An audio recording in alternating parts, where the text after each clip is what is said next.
যদি মনে হয় যে না আমি এইচএসসির পরেই যে কোনো অ্যাডমিশন টেস্টে দিলেও আমি চান্স পাইতে চাই, আর চান্স পাওয়ার প্যাটার্নটা কিন্তু এরকম, তোমরা খেয়াল করছো কিনা আমি জানি না, তোমাদের সিনিয়র ভাইয়া আপুদের থেকে খবর নিলে দেখতে পাবো যে চান্স পায় সব জায়গায় চান্স। যে রোলে এক হয় সে কি ধর্মে খারাপ থাকে, সে কি সমাজে খারাপ থাকে? দেখবে সমাজ ধর্মে এগুলোতেও সে হাইস্ট মার্কস দিবে, রাইট? যে চান্স পায় সেরকম ভাবে সে সব জায়গায় চান্স পায়, এমন না যে সে মেডিকেলে পাইলো অমুক জায়গায় পাইলো না, ভার্সিটিতে পাইলো অমুক জায়গায় পাইলো না, এই জিনিসটা হয় না। এবার চান্স পাচ্ছে তো পাচ্ছি, আর যে চান্স পায় না আনফর্চুনেটলি সে কোনো জায়গায় পায়, খুবই কষ্ট হয় তার জন্য। সো আমরা তোমাদেরকে আসলে ওই ব্রিডটাই তৈরি করতে চাই, মানে ওই জাতটাই তোমরা, যে জাতটা আমরা তৈরি করতে চাই যে সব জায়গায় পরীক্ষা দিচ্ছ চান্স হয়ে যাচ্ছে। আমি তোমাদেরকে কিছু এক্সাম্পল শেয়ার করি ভাইয়া। আমাদের যে এরকম আমার কাছে মেন্টরশিপে যারা ছিল ওই স্টুডেন্ট গুলোর মধ্যে আমরা মানে আমার মোটামুটি ওরা যে জায়গাগুলোতে পরীক্ষা দিচ্ছে আল্লাহর মধ্যে ওদের চান্স হয়ে যাচ্ছে। ইঞ্জিনিয়ারিং প্রিপারেশন হিসেবে বাট মেডিকেলের থার্ড মেডিকেল যেটা সোহরাওয়ার্দী মেডিকেল ওইখানেও চান্স হয়ে যাচ্ছে, এরকমও স্টুডেন্ট আছে। ইঞ্জিনিয়ারিং প্রিপারেশন নিচ্ছে ঢাকা মেডিকেলেও চান্স হয়ে যাচ্ছে, কারণ ওভারঅল তাদের পরিশ্রমের পরিমাণটাই ছিল বেশি পুরো এইচএসসি লাইফ জুড়ে। তো ওদের ওইভাবেই তৈরি করা হয়েছে, ওদেরকে এক জায়গায় চান্স পাওয়ার জন্য, ওদের সব জায়গায় ডমিনেট করার জন্য তৈরি করা হয়েছে। তো তোমরা ওই ক্যাটাগরিটা বিলং করো। সো আমি জানি না তোমাদের মধ্যে কয়জন শেষ পর্যন্ত টিকতে পারো, যেমন ফর এক্সাম্পল আজকাল লাইভের ক্লাসে শুরুতে কতজন ছিল, এখন কয়জন আছে? অনেকেই ঝরে পড়বে। ফার্স্ট সাইকেলে কয়জন ছিল, লাস্ট সাইকেলে কয়জন থাকবে, দেখবো অনেকেই ঝরে পড়বে, স্বাভাবিক।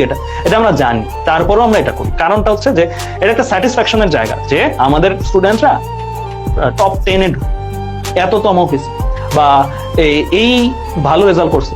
এন্ড এই স্টুডেন্ট গুলো থেকে আমরা টার্গেট করি যে শুধুমাত্র বুয়েটে চান্স পাওয়া না, টপ র্যাঙ্ক করা না, বাট অলসো এই স্টুডেন্টস গুলো সামনেও অনেক ভালো করবে। কারণ এটা স্যাটিসফ্যাকশন। ধরো আজকে থেকে 5-10 বছর পরে তোমরা আল্লাহর রহমতে কি 10 বছর পরে তোমরা মাইট বি কেউ গুগলে চাকরি করবা, কেউ অ্যামাজনে চাকরি করবা, আরো হয়তো ওই টাইমের গুগল ওই টাইমের জিনিসপত্রগুলোতে টপ মোস্ট পজিশন গুলোতে থাকবা, বা তোমরা মাইট বি বাংলাদেশের একদম টপ নচ পজিশন গুলাতে থাকবা। সো এইটা আমাদের একটা প্রাউডের জায়গা না, যে আমরা তখন তোমাদের কাছে যদি যাই বা পরিচয় দিই, তোমাদের সাথে আমাদের একটা কমিউনিকেশন থাকবে, এটা ভাবতেই তো আমাদের ভালো লাগে। সো এর জন্য ভাইয়ারা এই পরিশ্রমটা করি এন্ড তোমাদেরকে এই পরিশ্রমটা করাই, এটার একটা গ্রেটার উদ্দেশ্য ভাইয়াদের আছে, ঠিক আছে? সো ওইভাবে নিজেদেরকে নিবা, মানে তোমরা সবসময় ওইভাবে নিজেদেরকে নিবা যে মানে তোমার স্পেশাল কিছু করতে হবে, তুমি অর্ডিনারি ভাবে করলে হবে না। জাস্ট লাইক তোমার বন্ধু হয়তো মাইট বি এই টাইমে ঘুমাচ্ছে, তোমার বন্ধু হয়তো মাইট বি এই টাইমে চ্যাটিং করতেছে, তোমার বন্ধু হয়তো এই টাইমটাতে ইনস্টাগ্রাম বা টিকটক দেখতেছে। হ্যাঁ, সাময়িক রিক্রিয়েশন তোমার চেয়ে বেশি, তার অনেক বেশি। তুমি আর ফিল করতে হবে যে তুমি থাকে না রোজার সময় আমরা সংযম রাখি, রোজার সময় আমরা সংযম থাকবো। তো তোমার টাইমটা মনে করতে হবে যে পুরো টাইমটাই রোজা এই সেন্সে যে তুমি সংযম রাখবা, নিজের সংযত রাখবা অলওয়েজ। এইচএসসি লাইফে আসো এন্ড তুমি একটা মিশনে আসো, তুমি এনজয় করবা, তুমি আরো বেশি এনজয় করো, সবার চেয়ে বেশি এনজয় করো, আমার চেয়ে বেশি, সবার চেয়ে বেশি এনজয় করো। তুমি যেহেতু ভালো স্টুডেন্ট এন্ড পরিশ্রম করছো অনেক বেশি, তুমি যখন ধরো ফর এক্সাম্পল গুগলের লিড ইঞ্জিনিয়ার বা এরকম বড় বড় পজিশন গুলোতে যাবা, তখন তোমার এনজয়মেন্ট কি বাকি কেউ ধরার ছোঁয়ার কাছে থাকবে? তখন কি আমরা বাকিরা কেউ কি তোমার ধরা ছোঁয়ার কাছে এনজয় করতে পারবো? বা তুমি যে পরিমাণের এনজয় করার সুযোগ স্কোপ সবকিছু তোমার কাছে আল্লাহ দিবে, সেটা কি বাকি কাউরে দিবে না। সো তোমরা ফিল করতেছো তুমি 2022-এর ওয়ার্ল্ডটা লিড করবা না, 2022-এর ওয়ার্ল্ডটা তোমার জন্য না, তোমার জন্য মাইট বি এর চেয়ে বেটার ওয়ার্ল্ড, যেটা হচ্ছে আরো ফিউচারিস্টিক, আরো ধরো অ্যাডভান্স টেকনোলজি আসছে, ওই ওয়ার্ল্ডটা তোমার জন্য। ওই ওয়ার্ল্ডে তুমি মার্সিডিজ চালাবা, ওই ওয়ার্ল্ডে তুমি টেসলা চালাবা। সো দ্যাটস ওয়াই তুমি বোর্ন করছো, দ্যাটস জন্ম নিছো, দ্যাটস ওয়াই তুমি পরিশ্রম করছো। এইভাবে যদি না নিতে পারো মোটিভেশনটা নিজের মধ্যে, তাহলে তোমার এই পরিশ্রমটা কখনোই অর্থিত লাগবে না।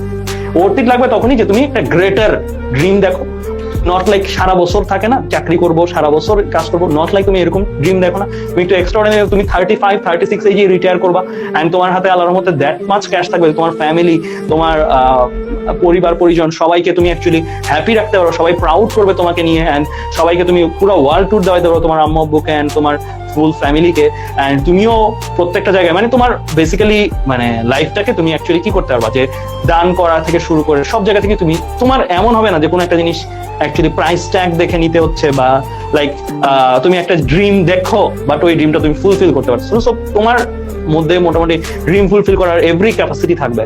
সো ওইভাবে তুমি পরিশ্রম করতেছো, ওইভাবে তুমি গ্রো হতে চাচ্ছ। সো তোমার অবশ্যই অন্যান্যদের মতন রিক্রিয়েশন করলে হবে না, তাহলে তো সবাই ওই লাইফটা পেতো, সবাই তো ওই লাইফটা পায় না।